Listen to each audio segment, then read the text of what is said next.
Hello guys, welcome back to our channel.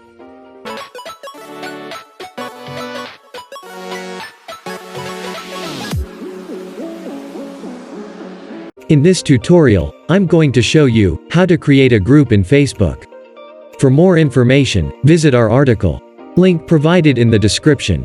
Without any delay, let's get started. Open Facebook and log into your account. Click on Groups, which is on left side of the window. Click on Create New Group. Now, enter group name and choose Group Privacy.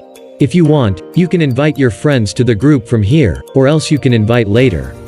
Then, click on Create. That's it, group has been created. For more information, visit our article. Link provided in the description.